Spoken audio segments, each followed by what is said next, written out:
All right, ladies, we are live in cyberspace right now. And this evening, we are coming before you guys today in order to have a monthly COVID conversation. My name is Tony McNeil. I am the host for Anti Black Conversations. And I also am a community organizer with Faith in the Valley, and I work with individuals all throughout the San Joaquin County, state, and all of that different stuff. So I do all kind of stuff. But tonight I am the Anti-Black Conversations host, and I have individuals with me this evening from different places, and so I'm going to have them all introduce themselves before we get started in our conversation this evening. I'm going to start with Mary, and then we'll popcorn it around. Mary, you can pick whom you choose. Thank you so much, Elder Tony, and thank you for having us all here tonight.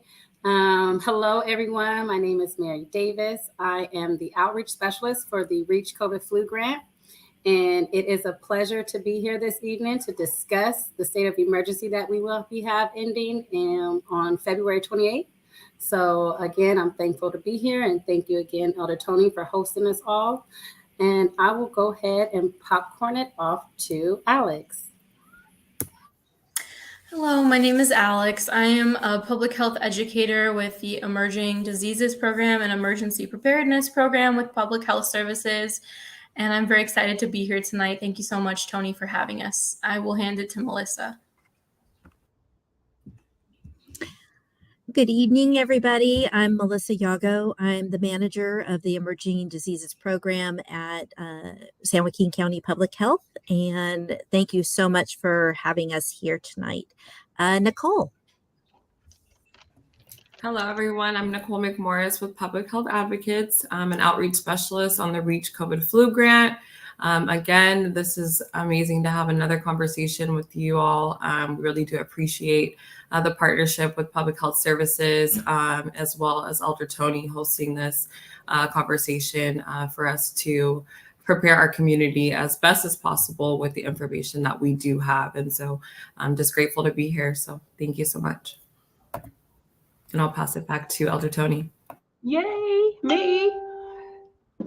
Not following my own instructions and turning down my volume and off all my notifications. Okay, I just did. Alrighty, so this evening we are going to have a really cool conversation. And so we were going to be talking about the mark of the beast, which we will talk about. I promise y'all, we are going to come back and have a conversation because I gotta know. I got questions. But before we even dive into any of that, I found out that the state of emergency in regard to the pandemic is going to be ending in California, I think, right?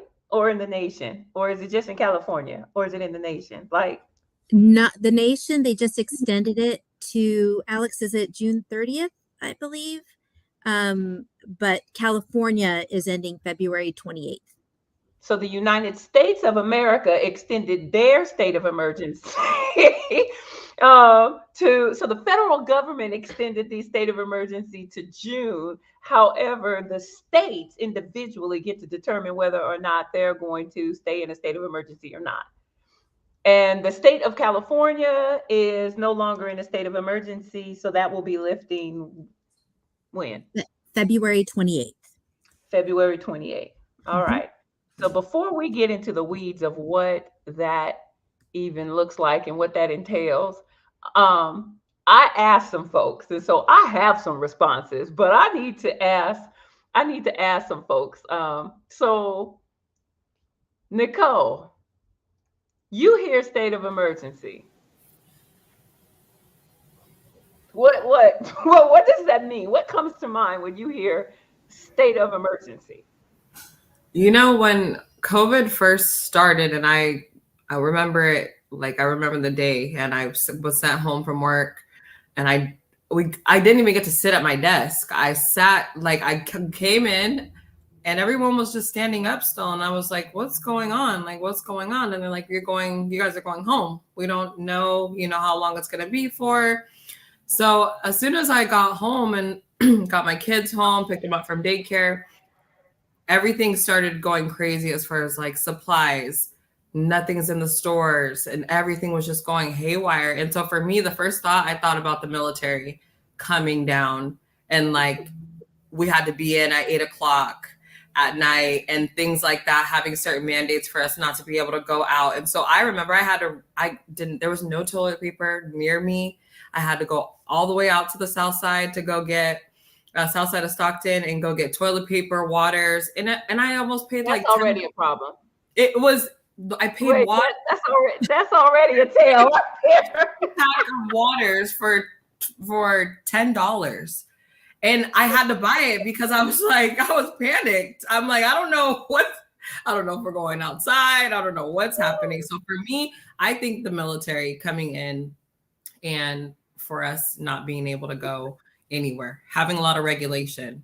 So for me, that was my experience. But yeah, I know it's different for everybody when we hear state of emergency. So the reason why I'm laughing, and it's not funny, but haha, it is funny, is because on the south side, the homies and our folks, we is like, what? You know what? Exactly. Which means you gonna find toilet paper. You was not stressing about toilet paper. Toilet paper, water. Ask my kids. Don't make me bring my kids on COVID conversations because I said, let's get in the car. We gotta go. My store didn't. Not worried. And what was crazy is, thank goodness, I was already fully stocked on the water, on the Lysol wipes, on Lysol, and toilet paper. So I was grateful for that. I was Mary folks on the Safeway, Costco, Northside, Walmart, Target, all of these folks, Rayleigh's, all these stores out on the north side, even the little stores, the Lincoln store, they didn't have toilet paper, bleach, wipes, none of that stuff. You go out on the south side, it's all good. You just might have to pay a little more. Look, you just might have to pay a little more, but you got your supplies. Which lets you know, and it is, like I said, it's comical, right? It is funny, but it does let you know that when they said state of emergency, Melissa, we was not even tripping. We don't see the po-po, we don't see no tanks, ain't nobody out here with armored trucks. It's all good. So we was chilling. Mary, you hear state of emergency, what comes to mind? Exactly what you said. The tanks, the armor. I was thinking once they told us we needed to stay home, I said they're going to have the National Guard out here. The military is going to be walking the streets, enforcing this stay-at-home order. So when I think about state of emergency, I really think about the National Guard coming in, enforcing whatever it is that they need to enforce, and that is going to be with guns. That is going to be with force, and that is going to be scary. I think I get scared. I get nervous. So, and I'm wondering, and we'll kind of get into that a little bit of what actually leads to that mindset, right? Melissa, state of emergency. When you heard. You know what I'm going to say. Stop laughing. Okay, Melissa, come on with it. State of emergency. I'm with all friends here, right? Yes. And this is my own personal experiences, correct? Yes. So when I hear state of emergency, I think it just depends on what the situation. If I'm thinking that state of emergency is because we're being attacked by somebody, oh yeah, okay, so I'm ready for the military to come in, and I'm all. That's what I hear. But in this case, well, it's weird because that's stay-at-home order. I never had the stay-at-home order, so I was coming to work. I had to go to work. I mean, I was an emergency service worker, and so for me, it just was one of those. My experiences were not the same, and so state of emergency. What was? Yeah. So what was? They said state of emergency. You knew we were going into a state of emergency, and so on a personal level, from a not professional, the personal side, Melissa, not the county worker, What was the first thing? What comes to mind? What do I need to do? What's going to happen? Okay. It's going to look So, like. well, and I mentioned this in a meeting with you all earlier this week, and I just will take everybody aback again if that's what it takes. But for my experience, when I hear state of emergency, I feel like, okay, it's time. The government is coming in to take care of us and to make sure that we're safe. That's Mhm. my experience and Mhm. my how I see it. Now, what? Now, Tony, can you show your face when I said that to you earlier this week? Nicole? No, this It is was this is Hear you what fully. I'm I going to do Tony's impression. This is what she did. she I was heard. Look, I heard. I wasn't in the meeting, but I did.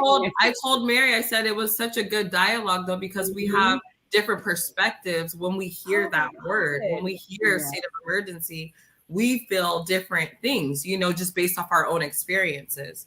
So I thought, as much as we joke and we laugh, we understand, that is your perspective and we value that. So and I want to also say, not it's we're talking about cultural, we're talking about gender, we're talking about age. Oh my God, there are so many contributing factors to why we see things. I'm laughing because I'm sitting and I live on the north side. My economic back status is different, right?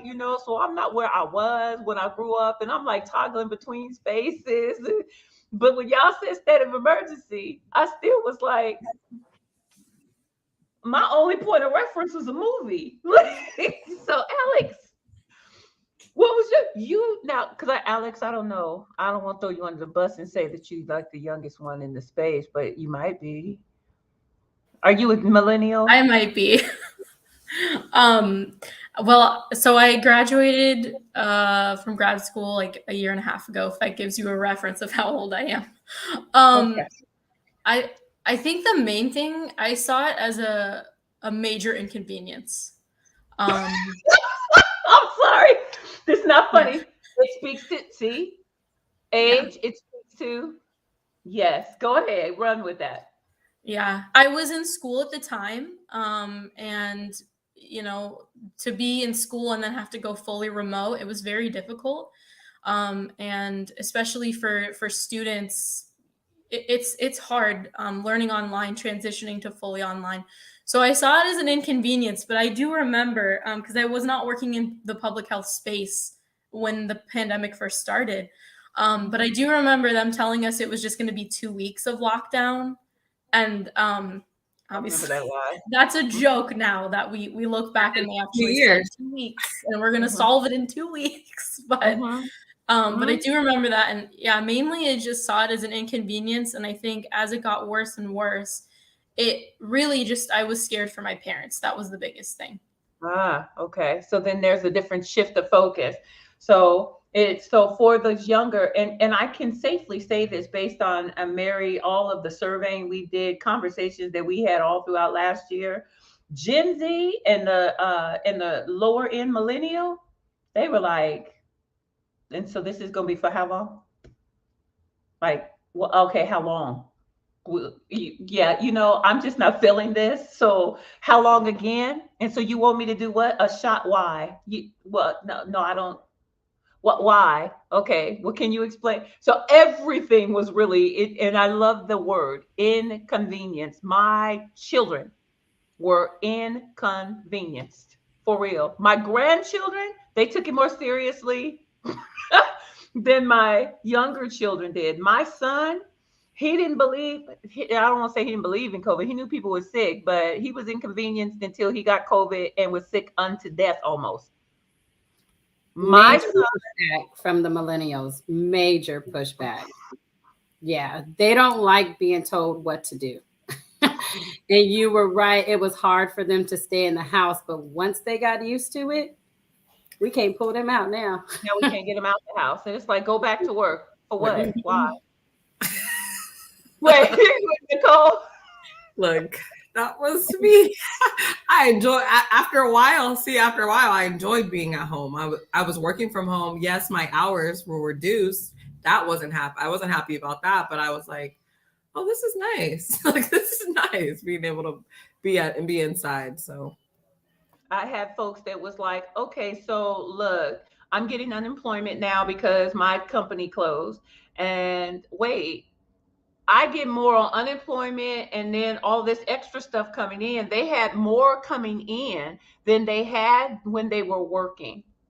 And so, because of that, when they transitioned back to work, it was a hardship because I had access to more resources, food stamps, and different things like that in order to help me because I wasn't working. And so, yeah, this was really, really like a thing. And so, I want to give people just kind of a point of reference to like, as I spoke to a few folks, I spoke to a few younger people and I tried to just ask different things. Older generation, my father, state of emergency. He was like, oh no, he had been following the news all the way up to the state of emergency. So he knew it was coming. He was, and because generationally, my father is like 70, I think he's 75 now. He's been through the AIDS pandemic, he's been through other virus outbreaks, smallpox, chicken, all those different things. And so he took this very seriously, but to another degree, because those times they didn't have mass media. And now they have mass media and social media that brings a total heightened level of sensationalism and information and stuff. So he knew it was coming. So for him, he took it seriously. His thing was, ain't nobody else taking it serious enough. We're in a state of emergency. They need to bring the National Guards in because these doggone people won't wear their masks and they still need to wear them and trying to go back to church. We don't need to go back to church and we don't need to go back to the bed. Ooh, China got another outbreak and they said it was under control. It's coming again. And so like, Daddy, when you watch this, I'm not sure. Daddy ain't throwing you on the bus. I love you, Daddy. So I spent most of my time with my father just trying to like talk him down. Daddy's going to be okay, what have you. And he was able to avoid getting COVID until later last year. And then I was grateful that he fully vaccinated, all of that stuff. And I was hopeful that, he would see that, he survived COVID, and wouldn't be so, but so he's still Clorox, bleach, spray, everything, mask, stay away from me. We might as well stay shut down forever.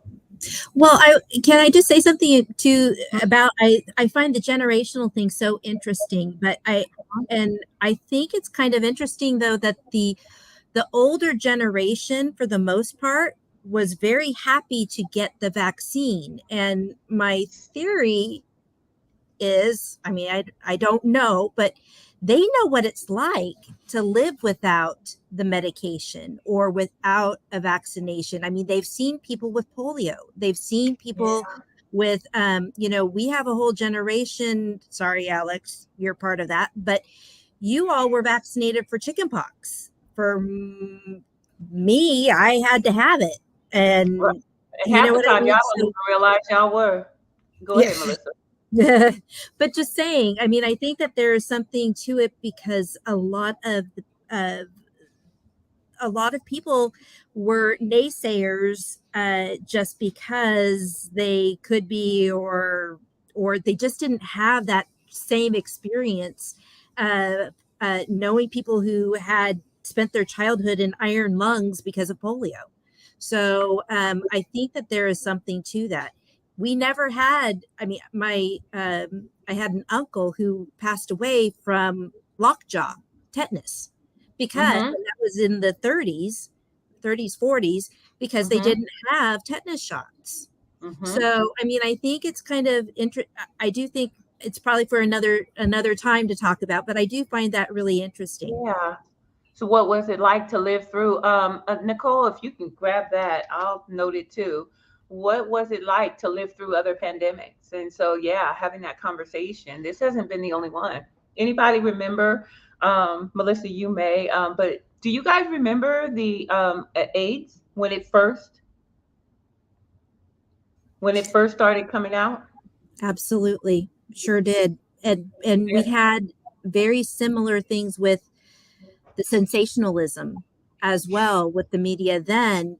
And a lot of people too felt very safe because they weren't part of that population that was getting AIDS. And it was, they were, it was not a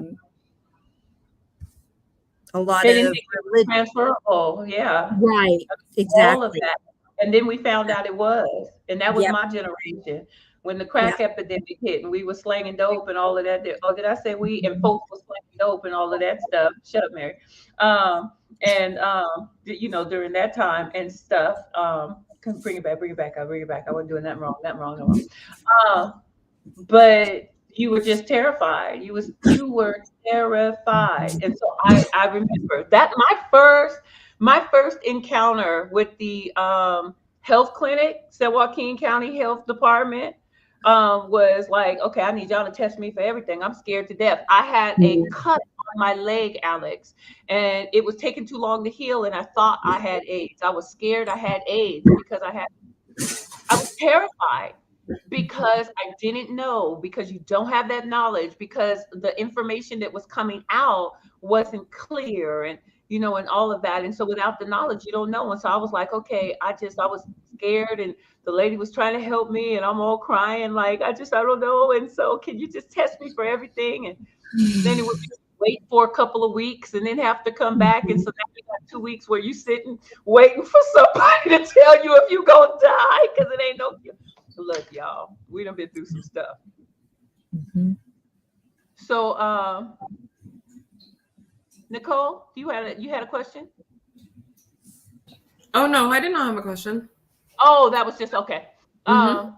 So what I was gonna do was let me show you guys just this quick snippet of a video, and I think I'm gonna do this one instead.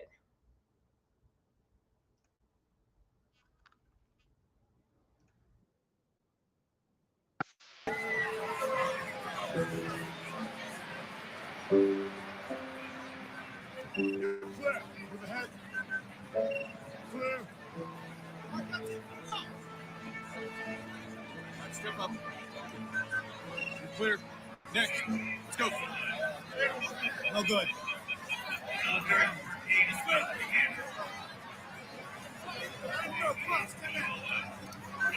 Clear. Clear. Good. Just no way. Please take my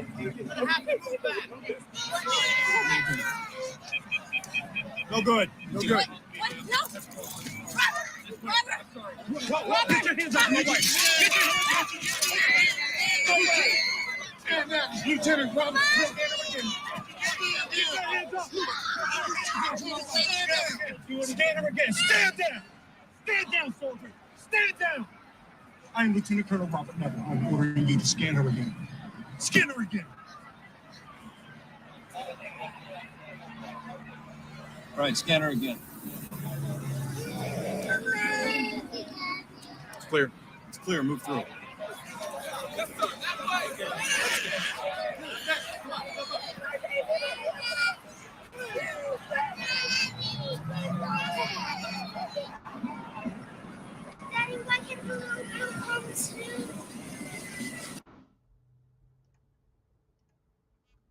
Yeah. Whew. That's a little close to home. How does that make you guys feel? What are your thoughts?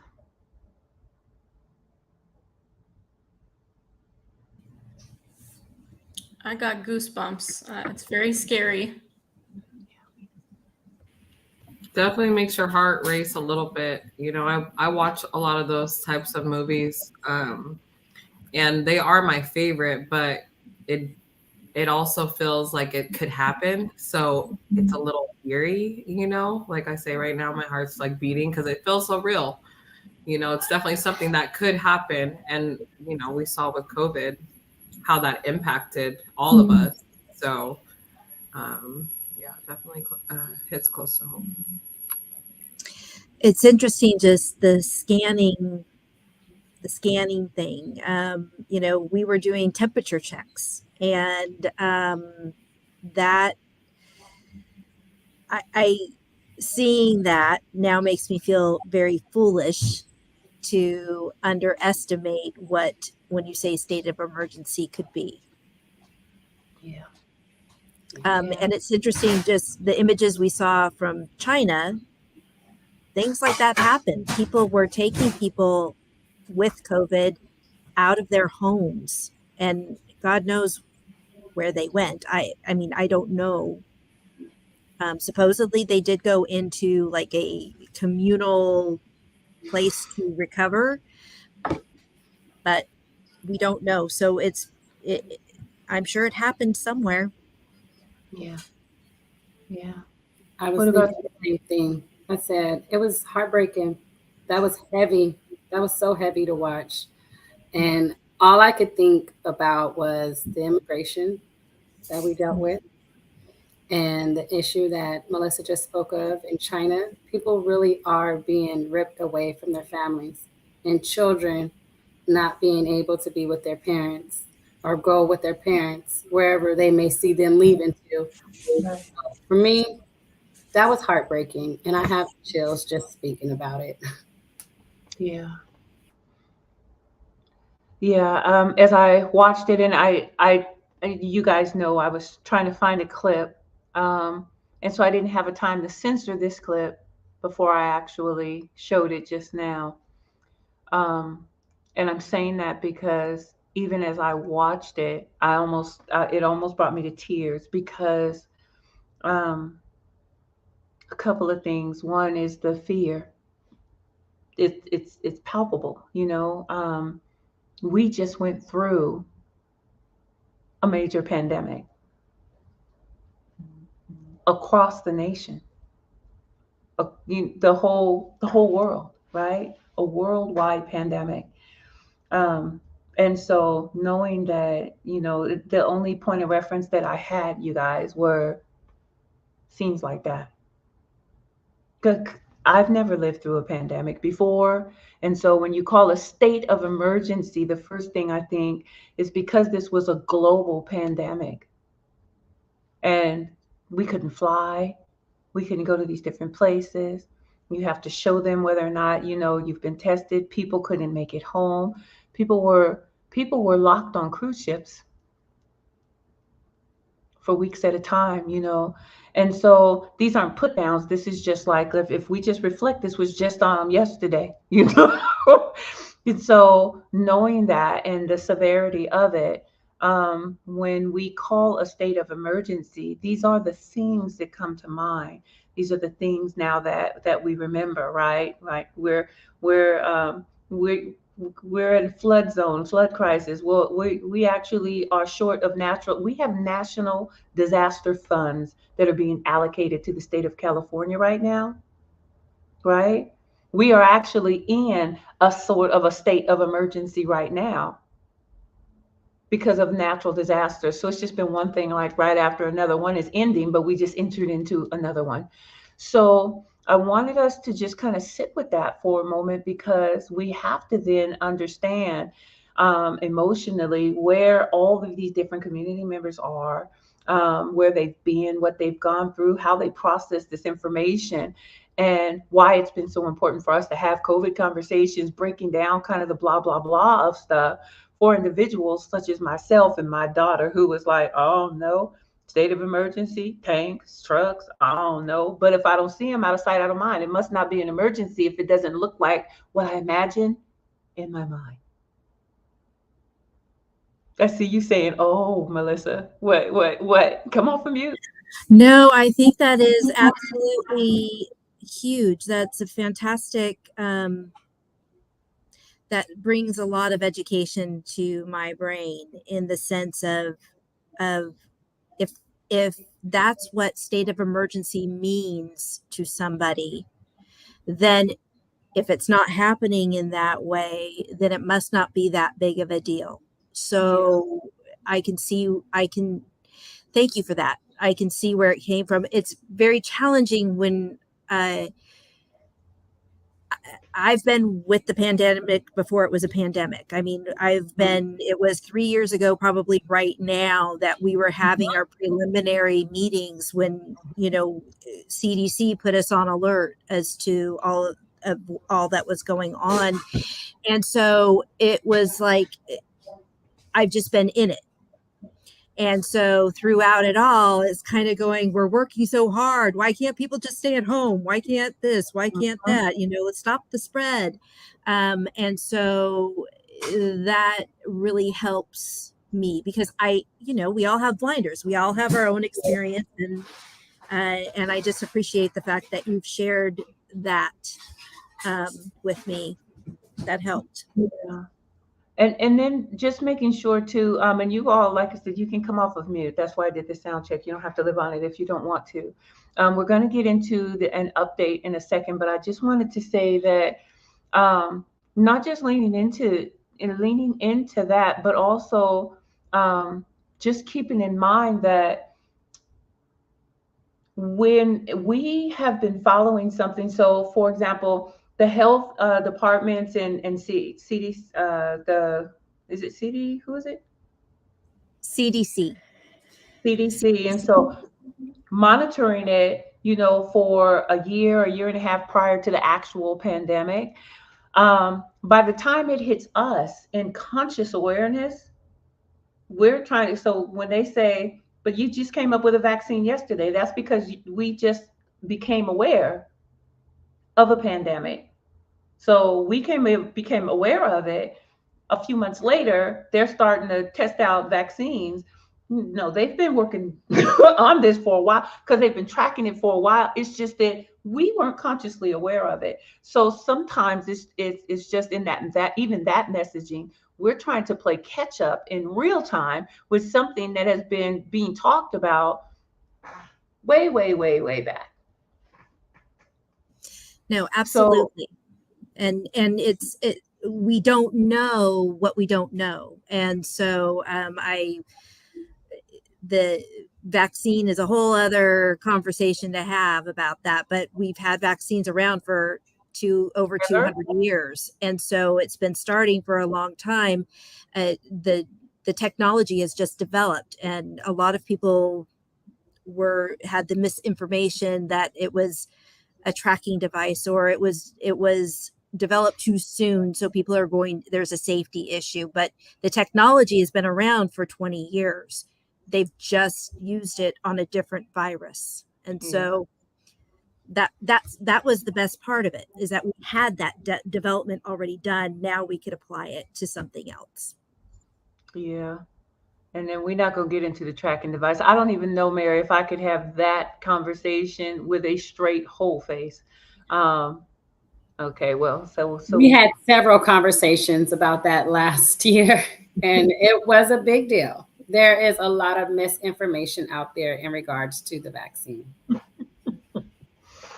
So now let's get into an update here. Alex, if we can just kind of be updated on what's going on, like where are we at right now with it, and then we'll kind of toggle right back to what an actual state of emergency is. So let's do an update, Alex, and then I'm going to have Melissa actually take us through what's a state of emergency. So when they call one, if we don't see trucks, we could at least know, right, intelligently what to expect.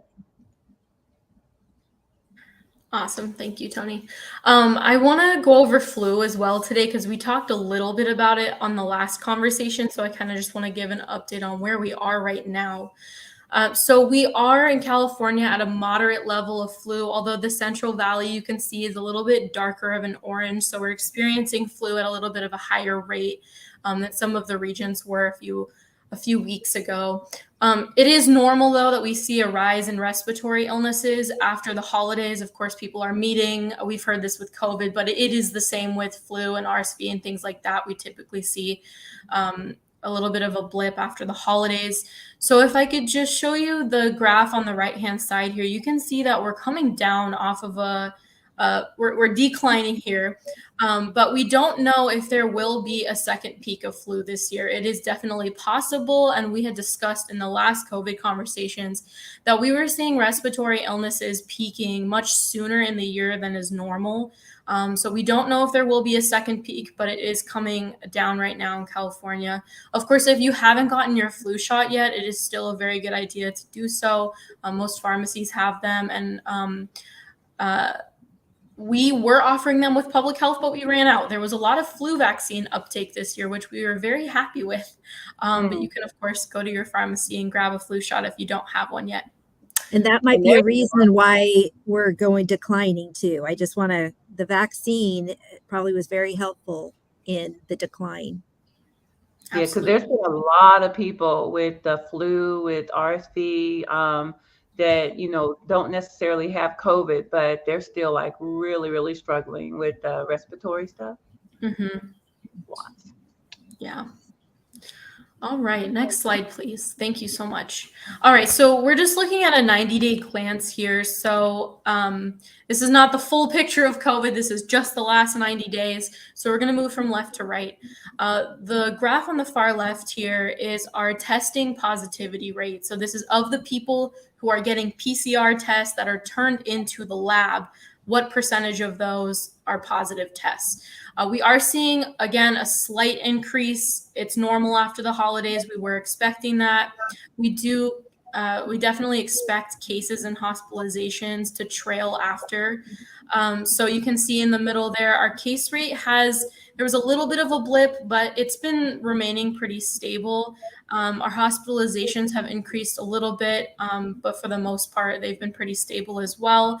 I do want to say CDC released a COVID community level where they base recommendations on how people should wear masks or do certain activities, maybe stay away from indoor activities. They base it on your COVID community level. And right now, San Joaquin County is at a medium COVID community level, and we have been for some time. So that has not really changed in the last few months. Though if you are at high risk for getting sick, we definitely recommend that you get your bivalent booster shot, which we're going to talk about a little bit later. And you can consider wearing a high quality respirator like an N95 when you're indoor in public. Next slide, please. All right, so the bivalent booster, we did talk about this last time, but I just want to plug it again. We are offering them at some of our clinics at PHS, and they're available at most doctors' offices, most pharmacies, so you can get this anywhere there's vaccine available. If you are over the age of 6 months and you had your last vaccine over 2 months ago, you're eligible for your bivalent booster. Now, if you've already received a bivalent booster, you can't get another one. You're up to date if you've received one of them. So what makes this different? We talked about it last time, but it has a little bit of a different formulation. So it has something from the original vaccine, plus it has something against the BA4 and BA.5 strain. So it's going to protect you against variants that are circulating right now. Next slide, please. I want to talk about pediatric vaccines. Anyone over the age of 6 is eligible, or 6 months rather, is eligible to get their primary series and their bivalent booster. We did start our WIC clinics with the intention of serving our families with young children, and we've been hosting those since late June. We had them every other Saturday. They're going to go down to one Saturday a month, but we're going to continue to serve our families. We really hope that you come join us at our WIC events, and we are offering some incentives like diapers for our younger age groups that get vaccinated, as well as $50 Food for Less Rancho San Miguel gift cards to anyone who receives their COVID vaccine. So regardless of your age, if you get your COVID vaccine, you get a $50 gift card. So we're plugging that. And if you can't make it at one of our WIC clinics, we are open every Tuesday at our Hazleton site, and we have clinics from 9 a.m. to 1 p.m. Next slide, please. All right, so test to treat, we did talk about this last time as well, but I just want to discuss it again.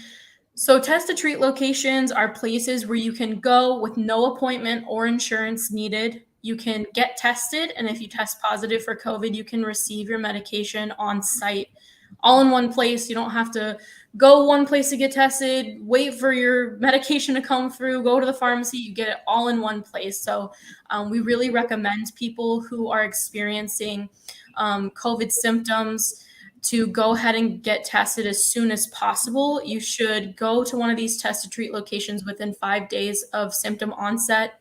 And anyone over the age of 12 can receive treatment there. They're an oral medication, and they, again, are free. All of the sites are located on sjready.org. Next slide, please. Thank you. I just want to add to the test to treat. So it doesn't even have to be, if you know that you've been exposed, you can actually go there, and you're not, because remember, some people are asymptomatic and they don't know that they have it, and they can still spread it. So these are, you can get tested. Hopefully you're negative and you won't have to get the medication. But if you know that you've been exposed or having symptoms, please utilize these test to treat. And I just want to remind everybody, any of our of the sites listed on sjready.org, on the top one where it says free for all, that means insurance. If you're uninsured or underinsured, you're there. If you have an immigration status issue, we don't care. We don't ask. We want to make sure that when we say free for all, we mean free for all. I appreciate you sharing that information. So a couple of things that came up after we had our, and then we'll go right into the state of emergency. There was a couple of things that came up. One, so I had an individual that watched they watched our last update. And Mary, I don't know if you guys had any questions that came to you after our last COVID conversation. And so someone did test positive for COVID with a rapid test, but they just weren't sure whether or not they needed to go and do a PCR test after taking the rapid test, in order to verify whether they actually had COVID or not.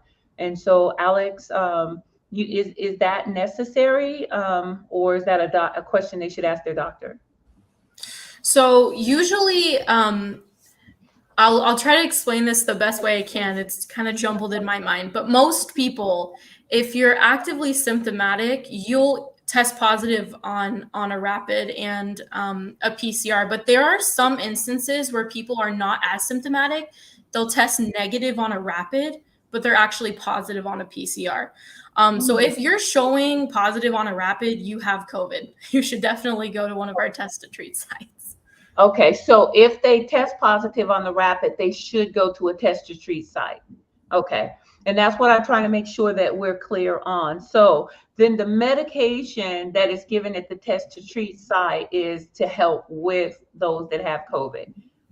Yes, absolutely. So it can reduce your symptoms, and it can also make sure that you're testing negative faster. Okay. And I just want to give two instances. I've had COVID, but I've not had the opportunity to go to a test to treat site when I had it. Mm-hmm. I have two individuals, one being my mom and another being my boss, and they swear by it. They did not like the fact that it made you have like a bitter taste or something, but they noticed the difference immediately. I mean, it was within a day that they could tell that their symptoms were fading. Wow. And so it really does make a difference. They recovered so much faster than they would have if it hadn't been for the medication.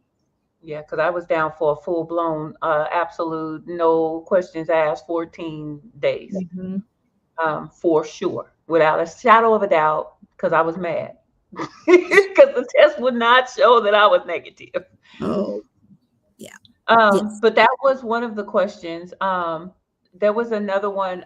There are plenty of parents that are just terrified when it comes to, and I don't know, like I said, Mary and Nicole, if any of this has crossed your paths, but there are some parents that are terrified about getting their babies vaccinated.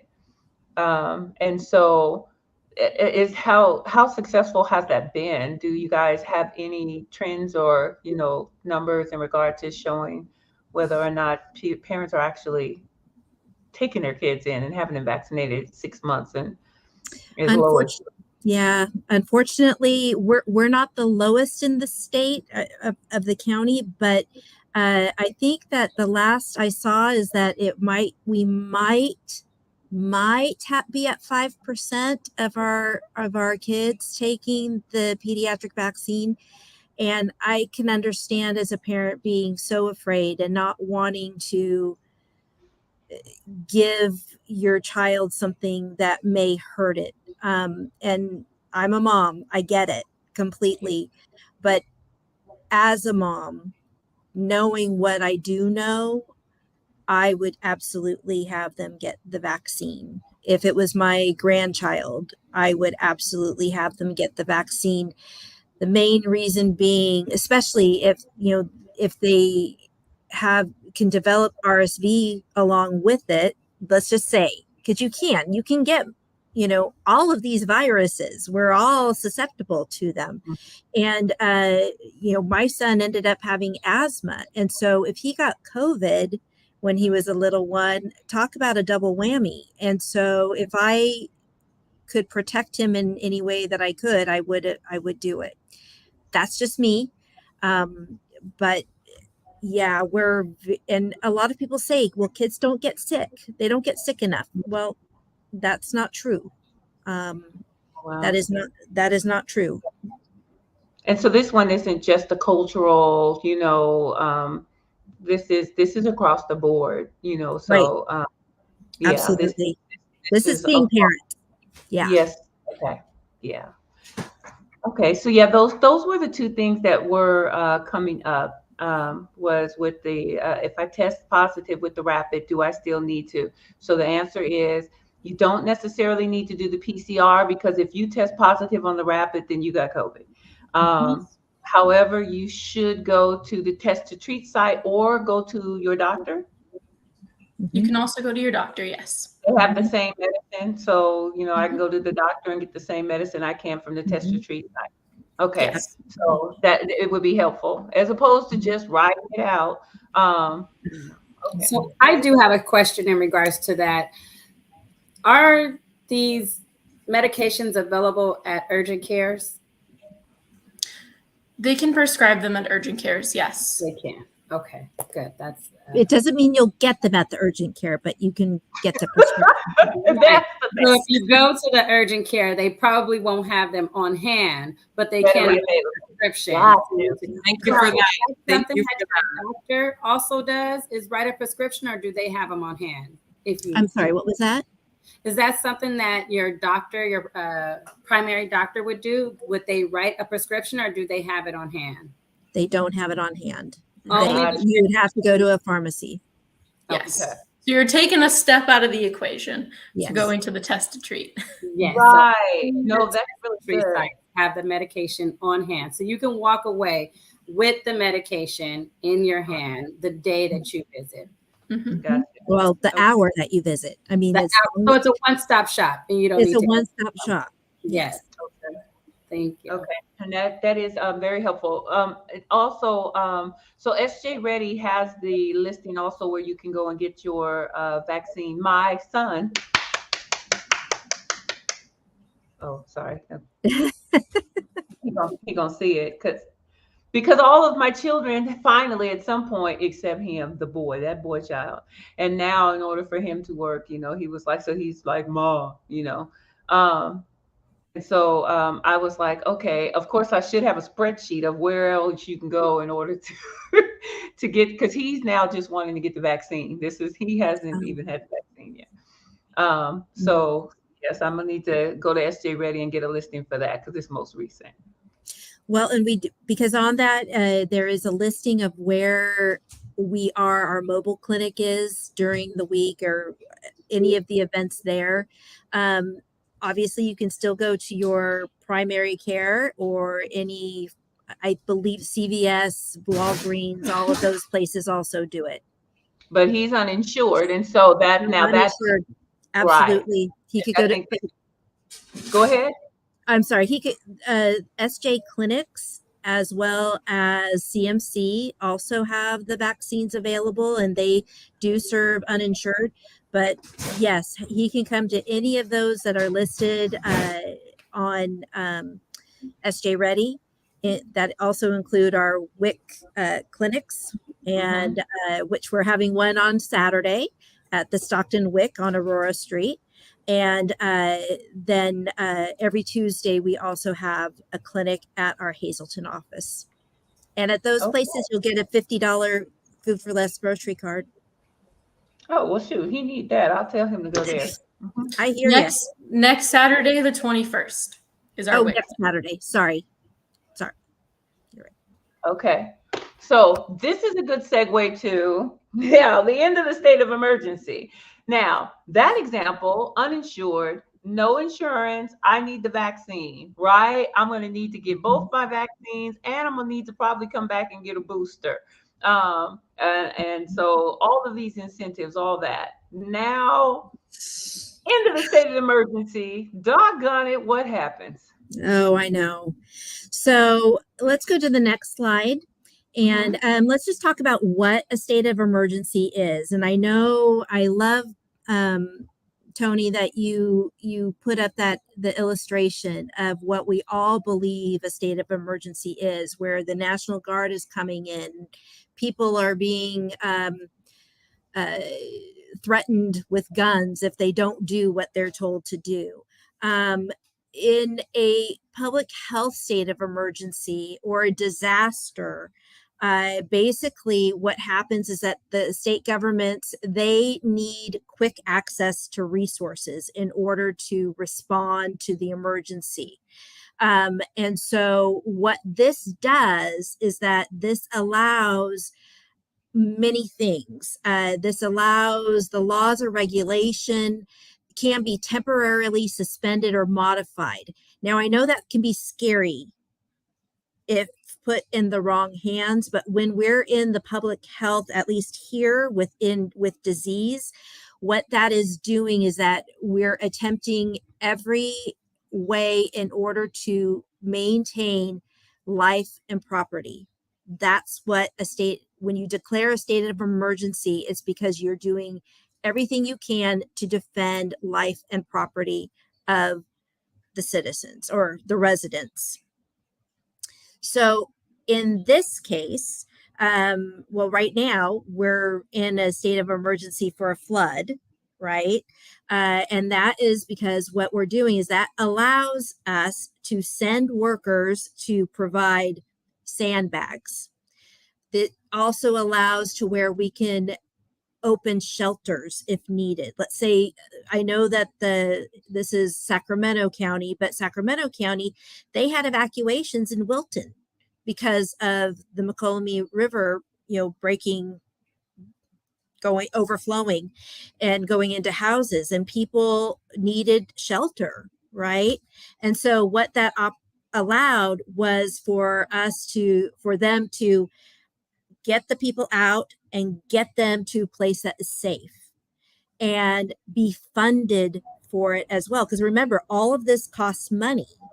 So it's And so it's resources. It's allowing resources. It's not only just places and food and clothing and blankets and right. beds and all of that, but it also allows people to allow responders to go, like disaster service workers. So that's So good. And I want to make sure that for those that do watch this, that what you're understanding is all of those are still resources. It takes money in order to pay disaster relief workers and the shelters for them to run, to have all of the blankets, all of that different stuff. And so when you declare a state of emergency on a national level, the federal government then will say yes or no, this is a state of emergency. And then there are resources in a revenue or a reservoir that are deployed to said state that is experiencing the emergency. with a global pandemic, we had an emergency on a global level, but the United States of America, had to deploy resources to all of the states within the United States of America because we were experiencing a public health state of emergency. Correct. Absolutely. Because it was full on everyone. And Mhm. that made the resources very tight because we all had to share. If there was a hurricane, Yes, like they had in Florida Florida. this last September, Mhm. it's only a small area. It's a And concentrated, localized area. Mhm. correct. So, but in this case, in this public health emergency, it was everywhere. And Mhm. so when we had the shutdown per se, it was mainly, and it had to be on, you were mandated to do it, but it wasn't enforced because what resources would we have? We only have so many National Guards if we wanted to do it, Mhm. if we thought it was going to, if it Hmm. needed to be. Now, I'm public health. I am not National Guard, nor am I military Mhm. or police or sheriff or anything like that. So in my mind, it doesn't need to go to that level as long as we're following what our health officer says. And that in a public health emergency, Mhm. she, in our case, Dr. Park, is the one calling the shots. She is the one who's saying, okay, we need to shut down. We need to do this. We need to do that, Mhm. along with making decisions along with the other entities. And then keeping in mind then, like for all of us, Nicole, Mary, Alex, that remembering that everyone has a role to play. And so whether it's National Guards, this is the lane that they abide in. And so with the Right. police, this is the lane that they abide in, and everyone is executing, but based on the lane that they abide in. And sometimes, it feels good and sometimes it doesn't, but just knowing that it's because we are in a public health state of emergency, everyone is abiding in their said lane. Absolutely. And just so you know, the reason and how they come about deciding whether it is whether it's going to be the extent of the disaster, the impact on individuals and public facilities, and the Mhm. types of assistance that may be needed. So in Mhm. this case, the reason why everything shut down is because our healthcare system could not Contain. control this. We did not have the medication, we did not have vaccines, we did not have any countermeasures in order to keep this under control to where it wasn't going to kill more people. If you Okay. guys remember the morgues, I mean, seeing the trucks outside the hospitals because the morgues were full. And so, and hospitals trying to, they put facilities outside, they put up tents so they could treat people because they didn't have enough beds inside. Right. So that's why where state of what the state of emergency meant. It also meant that it allows us to it protects you in the triggering of anti-price gouging laws. So if you were paying $20 for a roll of toilet paper, that's gouging. The state of emergency makes it to where you cannot do that. They're not That's supposed to. Nicole. Nicole was like, "That's me. That's me. $20 for I toilet paper." know. That's what they Well, did to me. and then, but for the biggest part of it is that it allows more money to come in, really, Okay. to be able to respond. That is the biggest thing about the state of emergency. So, Okay. next slide. Okay. So, for us, what, Before we say what's okay. ending, hold on one second. I want to Okay. say that this is good. This is really, really good and very informative. I believe that knowledge is power, and it's really important sometimes for us to. Sometimes we just don't take the time out to explain to people what's going on. I know that we don't necessarily have the time, but when it comes to marginalized communities, Mm, um, there's a lot of information we just don't know, and no one's ever thought it was important that we do know. And so redlining took place. They removed redlining, but now we got houses by levees that aren't shored up. And so now our homes are at stake. But guess what? They knew that the levee wasn't shored up, and there's resources that are set aside in order to shore that stuff up down the line. However, the people that are impacted aren't. So anyway, I could go on and on about that. It's just that the educating and the information, the importance of getting this information into the hands of the people is key and crucial when it comes to a state of emergency. If we don't know, we're going to respond differently than those that know. Absolutely. Absolutely. Well, and I will just say that, what it means for us as public health, a lot of people, including President Biden, even a few months ago said, "Oh, the pandemic's over." And everybody's like, "Oh, the pandemic's over." And a lot of government officials, "Oh, the pandemic is over." Well, it is over, but the response isn't over yet. Okay. We at least we have countermeasures, but we're still responding. It still has a massive impact on our healthcare systems. So, and really, quite frankly, I think our marginalized communities are the ones that are going to get hit with the lack of resources when it ends. And so let me just kind of go over this a little bit. So our California state of emergency is ending February 28th. And the state was picked. They actually wanted to end it at the end of 2022, but it gave the healthcare system the flexibility needed to handle a potential surge after the holidays. So January and February, and remember, January and February are huge months for flu and other respiratory viruses.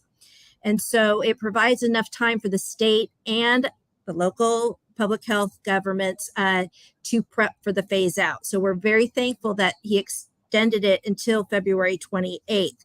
But if you want to go to the next slide, I'll show you how it's really going to impact the services that public health offers. So, so the question is, and I thank you for this, did it really help? Did the state of emergency help us? And it did. Our death rate was lowest amongst the largest states. So if we're going to compare the California and Texas's death rate, 27,000 more people would have died here. So if California had Florida's death rate, 56,000 more people would have died here. The main reason is that we did the countermeasures. We insisted on the masking. We got the vaccinations out as fast as possible. There were a lot of things that here in the state of California that we did. And so, and it's estimated that in the first 10 months of the vaccine being available, the effort saved 20,000 lives, and it kept 73,000 people out of the hospital, and it prevented 1.5 million infections of COVID because of what we did with the state of emergency. Yes, there was the whole mask thing. I hated wearing the mask. I still don't like wearing the mask. I was so glad when we were out of that. But you know what? The fact remains is that it worked. Next slide. So now, as of February 28th, the state of emergency goes, and so do a lot of the resources that we had. So in our county, we have vaccination teams. We have what many of, I know you all have worked with them, with our SNAP nurse team at events. And it's a state-funded mobile vaccination team that we've had since June 2021. And they have worked 6 days a week since then, going to event. And unfortunately, that team, their last day of work for us is the 28th of February. Same with OptumServe. That's another state-funded vaccination team. That site goes away the 28th as well. are test to treat locations that were run by OptumServe, which is state funded. Not all of them, but 2 of them, the ones located at the San Joaquin General Hospital and the one at Lodi Community Center, those are their last day is going to be February 5th.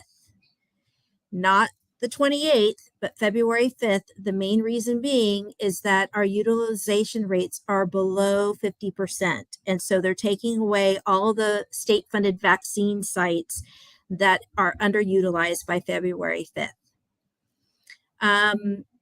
But I do want to make mention, San Joaquin County Public Health contracts with Carbon Health, and that leaves 4 additional test to treat sites that will not close. They are still there.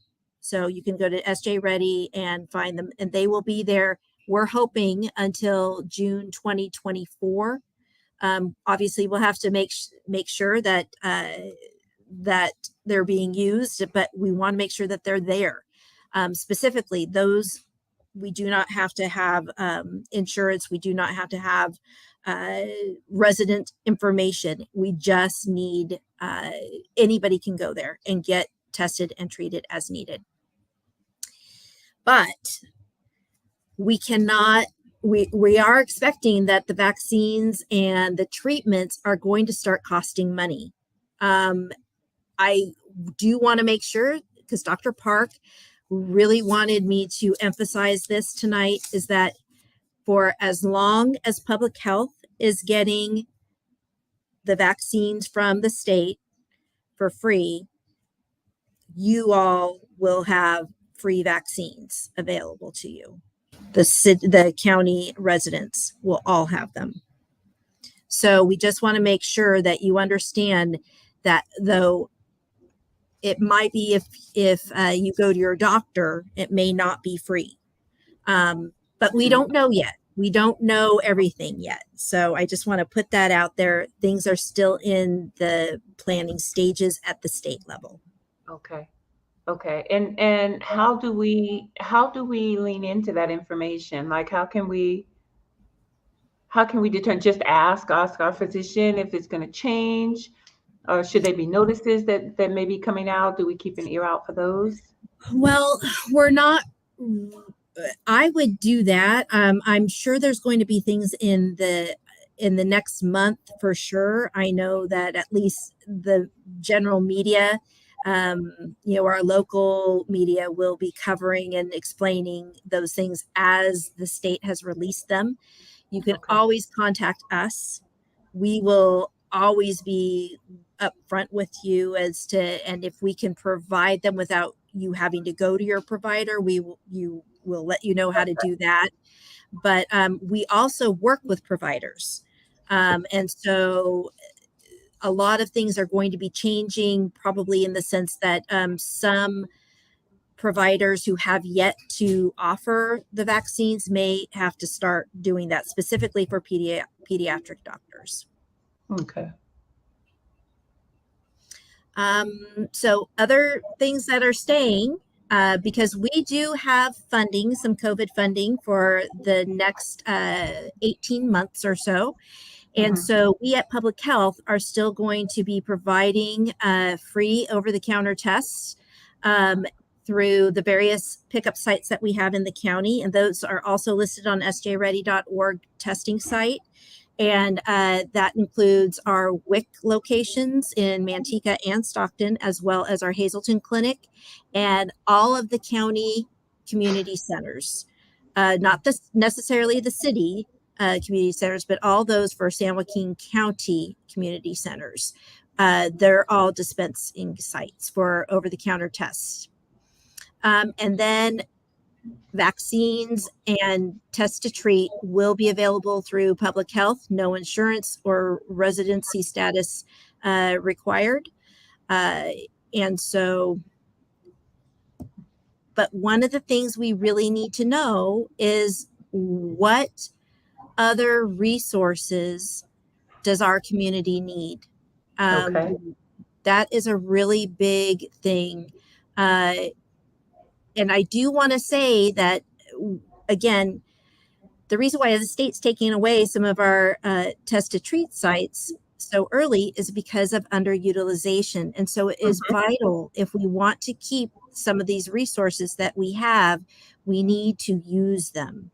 And that is one of the things that we need to be very aware of. Okay. Okay. Yeah. And this is really, really good to make sure that even our clergy know and can share that information as well. So we are not losing. So the the things that we have access to, the San Joaquin County has resources to continue them for, for a certain amount of time. However, there are some states that cities or counties within the state that have no resources. So we are um, in a privileged place, for that. However, we still need to then kind of survey and ask, our bases and networks of folks, what do they need when it comes to what were some of the things? And maybe that also looks like, what did we have? Because sometimes when you've been in something for a long time, right, Mary, you don't necessarily even realize what you're going to lose until it's gone, because you don't know, what's there. So maybe we need to do an assessment of what we actually have in order to be able to determine whether it's something that will be missed. Melissa, I wanted to ask you, you stated as long as San Joaquin County is receiving vaccines for free from the state, you guys will continue to provide them for free. What locations can the community go to get a free vaccine after February 28th? Great question. Thank you. We are going to continue our Tuesday morning clinics. We have clinics at our Hazelton, 1601 East Hazelton Avenue in Stockton, just off of Wilson Way, from 9 a.m. to 1 p.m. We offer whatever vaccines that we have. We were offering flu, monkeypox, and COVID, but now flu is gone. So it's now monkeypox as well as COVID in primary series and updated boosters for all ages that are available. We really want to make sure that the parents know that they can bring their children, their little ones. We are happy to do that. A lot of the pharmacies, they'll have all the COVID shots, except for they won't give them to anybody under 3. And so that is an issue. And I do want to make sure that everybody knows that they can bring their 6-month to 4-year-old children to our Hazelton office, or on, I believe it's the 4th Saturday of February and March. Well, January, February, and March. For sure, we are continuing our WIC clinics at 1620 Aurora Street. And go ahead, Alex. I know there's a west or south. 620 North Aurora Street in Stockton. North Aurora Street. There we go, in Stockton. And that is also from 9 to 1. And again, any ages are welcome to come, and that they can get their primary series and or bivalent updated boosters.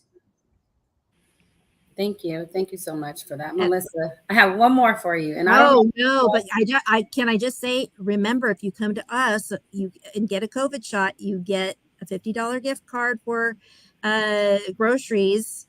So that's really good, because will you guys continue that after the 28th? Yes, absolutely. Nice. We will continue them as long as we have the cards. Nice. Okay. My next question is, what other states have ended their state of emergency? And do you guys know what that has looked like for them as far as COVID levels rising, or what is it? Do you know? I don't know specifically. I could Google it really quickly. I would assume I'm doing an assumption, which, can make me look really, really bad. But my assumption is that Texas and Florida states of emergencies have ended, along with probably Idaho, Montana, a lot of those. But I don't I can't tell you factually, but the Yeah, thank you. I was just wondering, has it affected them? Has it affected their COVID levels? What does that look like for them? So I'm going to do some research on that. I But think. thank you so much. Let me know what you find out. I truly would appreciate it. I definitely will. Yeah, that's a good Thank question. you. I would like, if we can, some of the information that you shared in regard to after the 28th. I know that you'll probably update websites and things, but if there's a one-sheeter, Alex, that maybe we could have, that says, after the end of this thing, they can come still here and receive test to treat, and free, COVID and vaccines and at home tests, different things like that, in order for us to actually post and share, um, and give to the individuals that are in our networks. That would be nice. Absolutely. I will work on that tomorrow, Tony. Thank you. No, Look, you asked, and so when people ask, we need to know what you need, and that's excellent. okay. Thank you. So I think that I will also, I've shared this, I just shared this with the clergy group. I have 19 key clergy that I actually interact with on a regular basis that are very responsive. And so I just shared this with them as well, in order for them. And so what we'll do at our next clergy meeting is just kind of do an assessment. What do we need? And we may need you to come and to actually have conversation with those clergy so that they can ask you direct questions and you can help inform them so that they'll know how to navigate through that. That's exactly what I was going to say. Maybe we can set up a meeting with Melissa and Alex to sit down with our clergy, because I will also share this information with our clergy network. So that way we can try to get the input from the community as far as what it is that they need or they may be seeking. We would Yeah. love to be there. Absolutely love to be there. So then that'll be some of my next steps. And so what I would do is just encourage also for those of you that view, as you're watching this, if there are any questions that you have, don't hesitate to put them in the chat. Don't hesitate to messenger me, and let me know what they are, or reach out to public health advocates. You can reach out to Mary Davis. This is her contact information on the screen. Just email her. And if you have questions for public health, you can actually just contact public health health services, and that's an email that you can reach out to them with. And I think that there was a phone number, but I don't know if I still have it. Oh, I do. I have this. So let's do that. And then this is also a direct line that you can contact and call, in order to ask questions and get information. So just recapping before we end our live is that we are going to be ending. The state of California is ending their state of emergency, the public health state of emergency, not the storm watch, flood warning, evacuate, possibly state of emergency. Okay, public health one. And that ends on February the 28th. Right now, if you go to SJ Ready, you can find where there are free clinics, vaccination clinics, testing sites. I think there's some events that Mary can tell you. Something is coming up, and Alex can share as well some things that are coming up just as a recap. But there are free resources and you better get them now. The short of it is you better get them now. If you don't have your vaccine and you've been procrastinating, get it now. If you don't have your booster and you've been procrastinating, go and get it now. At home tests, go get them now, so that you don't have to pay for them later. And later is next month.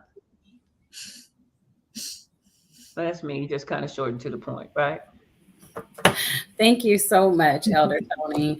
Thank you, Melissa and Alex, for joining us tonight. We really appreciate you guys coming on and providing this information to the community for us. I'm going to go ahead and let Nicole tell you guys about our next event, so that way you guys can come out and get your vaccines if need be. Thank you so much, Mary. Thank you to the wonderful team this evening. It was another great conversation, and I think a lot of this information is going to be useful for everybody in our community, and knowing what we still have and knowing what we don't. And so with this, with the state of emergency ending on the 28th, we have invited Public Health Services, SNAP nurses to come out and partner with us for a Black History Month health fair. So this will be, we still are in the planning stages of everything, but this is going to be a family event partnered with the Reconditioned Church and the Tracy outlets in Tracy, California. So we'll be providing free vaccines, free food. We want to make this a family event with different vendors, resources from San Joaquin County to come out and just have a nice family day and focus around health and also celebrating Black History Month. So again, I will go ahead and put my email down in the chat. So if any organizations are interested in partnering for this event, please reach out, and that way we can send out a vendor registration link to you, because we would love to have as many as community members as well as partners at this event. So definitely stay tuned for more information, but this will be on February 25th. Black History Month health fair with the Reconditioned Church. And so I will drop some information down, but we would greatly appreciate your support and coming out with your family. So thank you. I appreciate that, Mary, my partner in community. Of course. Okay, Elder Tony, we're passing it back to you. Close us out, huh? Look, here she goes. So Mary, yeah, Faith in the Valley, we want to be linked into that. Definitely need to get a footprint in Tracy. So we would love to be a part of that. And I have Nicole's information here if you want to reach out to her in order to learn how to get connected to that. Then just go ahead and email Miss Nicole. Yay, me multitasking. One day I won't have to multitask. One day I'm just going to hire somebody to do all this for me. So what we're going to do is we're going to circulate this. Please make sure that you share this video and get this information out in order to make sure that people are informed. Thank you, ma'am. So make sure that you share this and ask any questions that you have. If you need to reach out, like I said, to San Joaquin Public Health, look, this right here is a best kept secret, and it's ours. This is our place. This is for us. So I am telling you guys, utilize our public health office. Go in there. They're here for us, and they will answer questions. The staff is good. They like us. Sometimes I don't even know why. Like, you just walk in, and the security guards, they're nice. Like, they have nice security guards. I'm just telling y'all what's true. They're nice. They're kind. They're considerate, and the staff is patient. And so, yeah, please utilize the services that are provided by our San Joaquin County Health Department. Remember, we're more than COVID. Just so you know, we're here for all y'all. Everything. Yeah.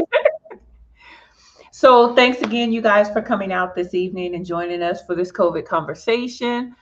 We will definitely be back next month, and we will let you know what that topic is going to be. So, at first we say we want to know what we're talking about, but ain't no telling. It might change. So we will be back every second. Is it second Thursday? Yes, it's second Thursday of every month. Second Thursday of the month. We will be tapping in for the COVID conversation. And so we'll share it again in case you missed it. You can see it on YouTube. You can see it on LinkedIn, Twitter, Facebook. Make sure that you're spreading the word and getting it out there. And if you have a topic that you want us to discuss on the COVID conversation, you need to inbox me. Inbox Tony McNeil. Let me know if you have a conversation, a COVID conversation that you feel is a topic worthy. And we'll vet that thing and see if it's something that we can lift up. All right, y'all. Have a wonderful night. Stay peaceful, stay sweet, stay safe, stay in if you need to. And yeah, we will talk to you again next month, second Thursday. Peace. Bye, guys. Bye, y'all.